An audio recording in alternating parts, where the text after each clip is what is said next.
Welcome back. We're up to Chagigah, page 11a. And hopefully today, God willing, we'll finish the first chapter, the first parak of the Masechta. So we learned in the Mishnah, we finished off last time, that why does the Mishnah tell us where we can find the halachas? Which ones are in the written Torah? Which one is in the oral Torah? So we finished off by saying so that you should know where to look for things. And my message from that was that, yes, it's both needed. They both go together. And the only difference between Torah Shebiksav and Torah Shebapeh is to know where to look for things. But really, you can't have one without the other. They go together. So now we're moving on to the next part of the Mishnah. The Mishnah told us the last three things in the Mishnah that the Mishnah says they have what to lean on, right? Mishnah started off with stuff that are totally floating in the air, and then a few things that are like mountains hanging on a thread. Then the last three, they have what to lean on. The Gemara understood from that, if they have what to lean on, it doesn't mean that it's fully written in the Torah. They have something, grounds on what to lean on. So the Gemara is still asking, so you're telling me dinim, which means the laws, monetary laws between people, that's only what to lean on? The Torah is so specifically have so many rules written out clearly in the written Torah. Mikvah Kesiven, it's clearly written. So the Gemara answers, so just like before, there is something about it that is not written fully, but it has what to lean on. So and that's what the Mishnah means, that there is something within the monetary laws that isn't really written in the sages, that oral Torah has to fill in what that means. The Tanya, because we learned, Rebbe says, the Torah tells us that we have to pay nefesh tachas nefesh, which means a life for a life. It's not the exact translation. Nefesh really means the body. It's the lowest level of a soul, but it still means life. And this phrase goes on to a story. Let's say person A and person B were fighting. And somehow they were fighting, they were trying to kill each other intentionally. But somehow Mrs. C came into the picture and they accidentally killed her. So what happens here?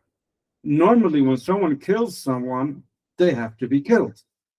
But here, when the Torah says they accidentally killed someone, even though they wanted to kill, but they didn't want to kill her, they wanted to kill each other, the Torah says we have to pay nefesh tachas, which means a life for a life.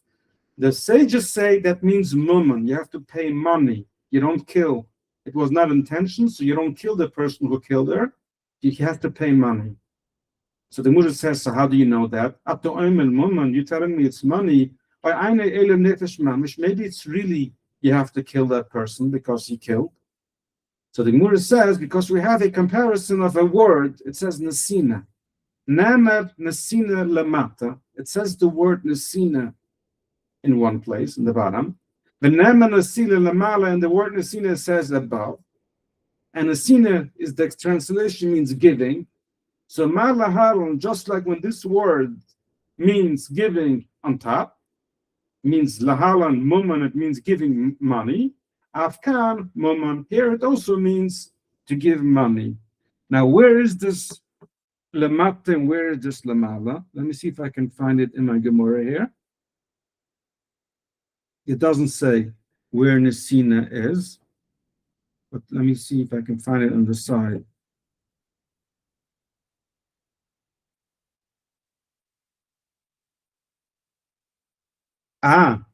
It says v'nusatu nefesh tachas nefesh.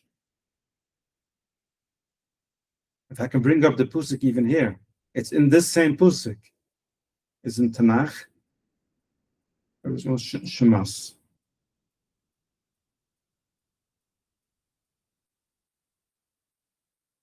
It gives me both. Nice. So it says v'nusatu nefesh tachas nefesh. You should give. The little translation means life for a life, but really it means you should give money. Why? Because it says you should give, v'nusatu.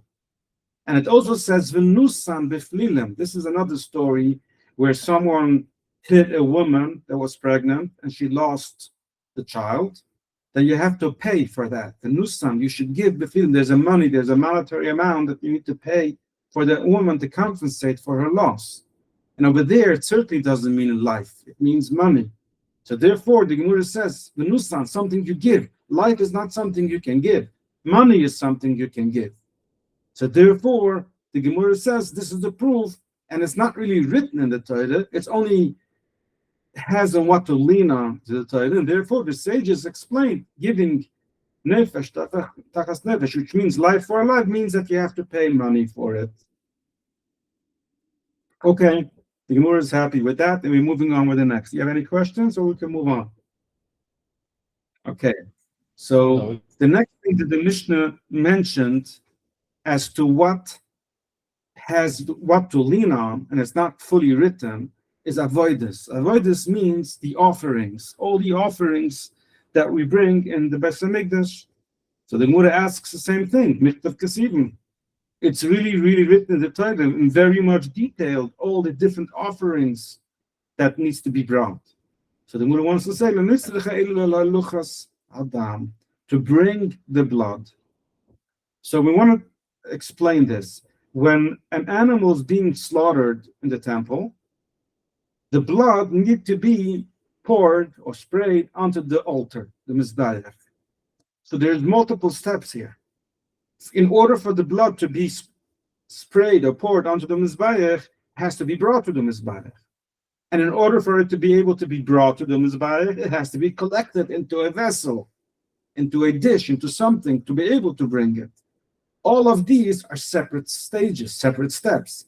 And the Torah doesn't tell us all these little steps. The Torah just says, the Tanya we learned, V'krivi zikabulus hadam. V'krivi, the Torah uses the word v'krivi, which means you should bring it to the mizbeach. So where do we know that you have to accept the blood?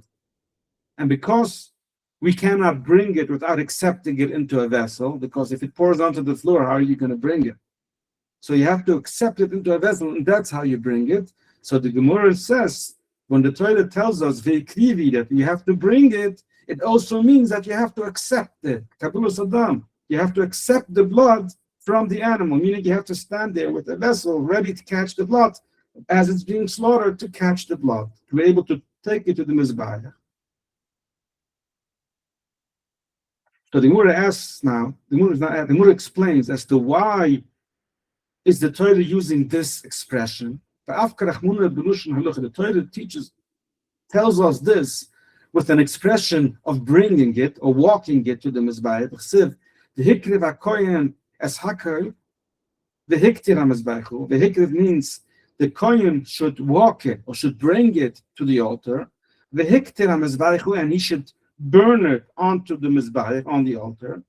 And we learned of the zihaluchas ayverim lekeves. This means that you have to bring all the pieces of the animal to the keves, which is the ramp to go up to the altar.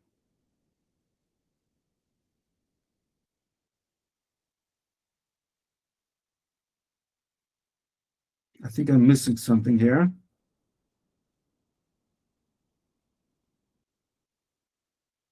So the Gemara brings this as proof. The Gemara brings this as proof that the hikrev, that you have to bring it, is part of that you have to accept it. You have to have it in a way that you can bring it. The member to tell us the lucha lu tap kabula. To tell us this all is to tell us that bringing it is not something separate. It's one together with accepting the blood. Being able to bringing it to the altar means that you have to be able also to accept it. And it's part, and both of these has to be done by a kohen, meaning anyone could slaughter the animal, but the kohen has to accept the blood and bring it to the altar to put it onto the mizbeach. So this is the second thing that we learned in the Mishnah, that it has on what to lean on. The third thing that we learned in the Mishnah is taharos. Taharos means purity, things that are pure, that are impure. Sorry, I forgot to ask if you have any questions here. We're good. Okay, so taharos things that are pure and not pure. The Mishnah also says that I have what to lean on. And the Gemara asks the same question. The Mikvah Kesif in the Torah is very clear and detailed as to what's pure and what's impure. So the Gemara answers, no, there's one thing that the Torah doesn't say, and the sages have to fill that in. It's to tell us the limits. What's the minimum amount of water a mikveh needs to have to be able to make people pure? To go into that mikveh, to become tahor, what's the amount of water the mikveh needs to have? The Tanya, because we learned, as b'mayim. You should be washing your whole body b'mayim, in water.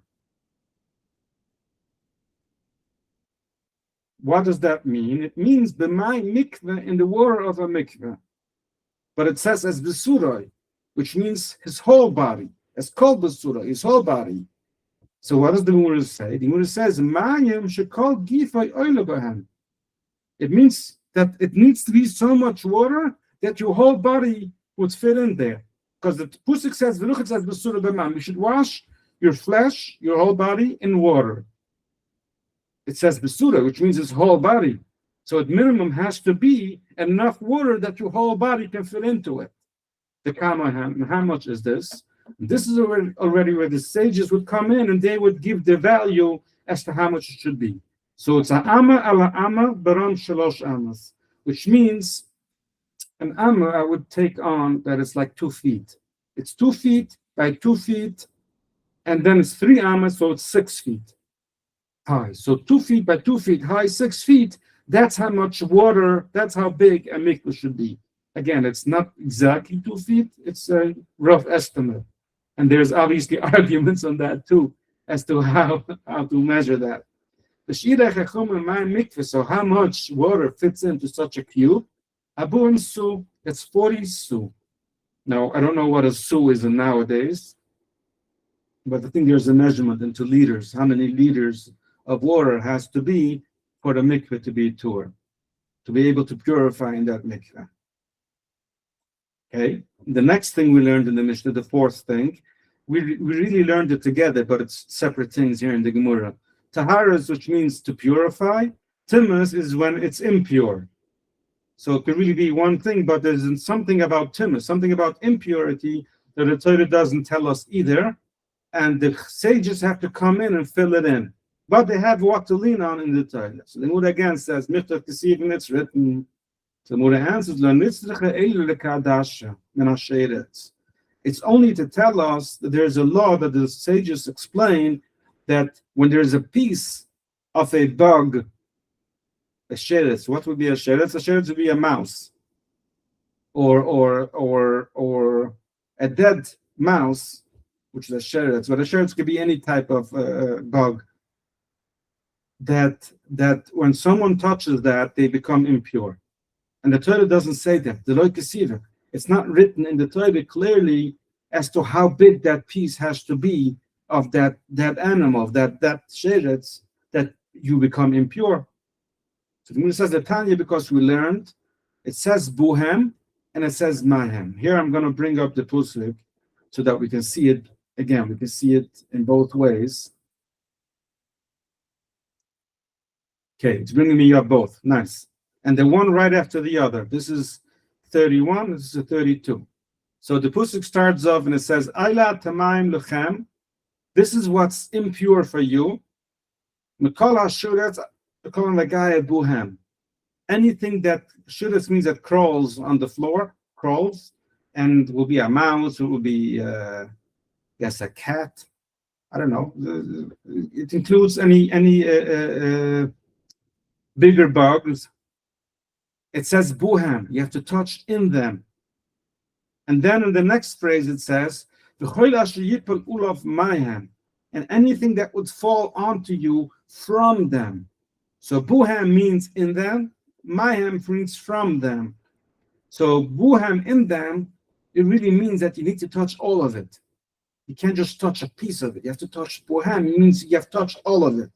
So this is where the Gemara is going to explain how did these two go together. So it says the Tanya buhem. It says buhem in it. yuchel bekilon. Then I would think you have to touch all of it. No, not all of it. Tamat loim mayhem. The next phrase says mayhem is some of it. So yuchel b'miksusum, then you would think even just a piece of it, I will become tama. Tamat loim buhem. No, but the phrase before says you have to touch all of it. So how does this work? It's a contradiction. One says buhem, one says mayhem, which means all of it or a piece of it. Ukaitza. How does it work? So the Gemara answers, and this is where the sages come in to explain this. It has to be a piece of a sheretz that is as big that another sheretz would have been full by this size. That it's the size of adusha. What's adusha? I think adusha. Let me close this. I want to see the translation of adusha. What they explain. I think it's a bean or it's a barley. Adusha. Let me see if they're going to give me a translation. Translation source with translation. I lost my place. Kadusha. The measures the size of a lentil bulk. A lentil bulk. Okay. The reason is that in the early stages of a hummet, the smallest of those creeping animals is the size of a lentil bulk. Okay. So that's why I had a hard time translating, I guess, because I don't know now what the translation means either. So we're coming down to that it's the size of a lentil, and that size of a sheretz is already causing tumah. Why? Because there's a certain sheretz that when it gets born or when it gets created, it's at that size. So since there's a full sheretz that could be at that size, is that size piece of any sheretz will already cause tumah. Rabbi Yossi says a different size. It says kezunav hatlu, as the tail of a lizard. Since when you cut off the tail of a lizard, it still moves, so it sounds like it has its own life. So that's how he compromises between these two phrases. When it says it has to be a full, and in one place it says it has to be a piece, it says a piece that's like a full. So a piece that's at the size of a tail of a lizard, which is also a piece, but it has like its own life because it still moves after it's cut off. So therefore, he says that's the size as to as an animal would cause tumah, would cause impurity if someone touches. So now we're down to the last one in the Mishnah, that the Mishnah says it has what to lean on. Arayos, which means the marrying of people that are forbidden to be married to, people that are not allowed to marry certain people, like a family or someone who's married. You're not allowed to marry a woman is not allowed to have two men, meaning you're not allowed to marry another woman that's married. So the Gemara asks, Mikvah Ksiven, it's written in the Torah. So the Gemara answers, Lo tzarich, and again, it's going to be an exception here. The Torah doesn't say, and it's the sages that have to fill in that blank. And we're moving over to page 11b, and it means lebitoi mani susoi deloy pesiva. The Torah doesn't say that you're not allowed to marry the daughter of your bride. The Torah says clearly that you're not allowed to marry your wife's daughter. But here, she's not your wife's daughter because she's not yet your wife. You're going to marry her. She's your bride, but she's going to become your wife. You're already not allowed to marry her daughter. And that's what the Torah says. The Torah doesn't specifically mention this, and the sages fill this in. From where do they know that? The Rava says, Rabbi Yitzchak bar Abdima told me, from where do we know this? Asya haina, asya zina.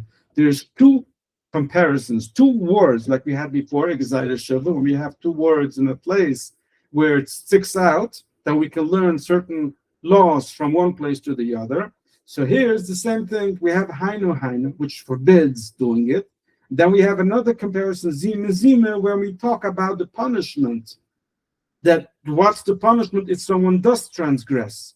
And therefore, we have both of these, and this is what tells us what the sages learned, that it means even the daughter of someone you have not yet married, she's only your bride, you're also forbidden.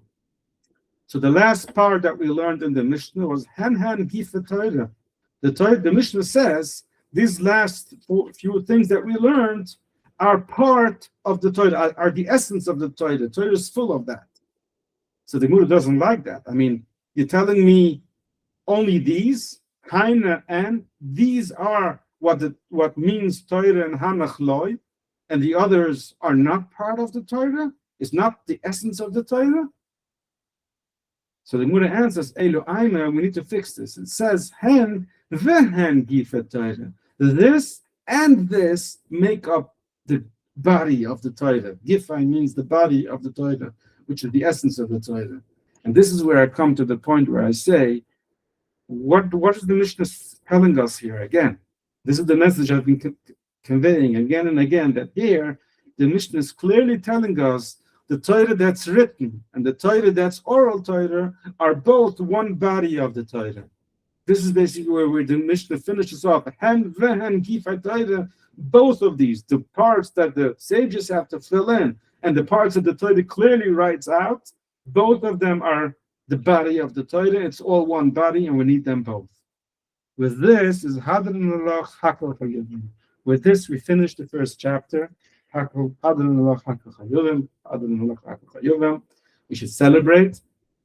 Drink a l'chaim. Thank you so much for coming along. Any questions? No. We're good. Okay. So, thank you so much.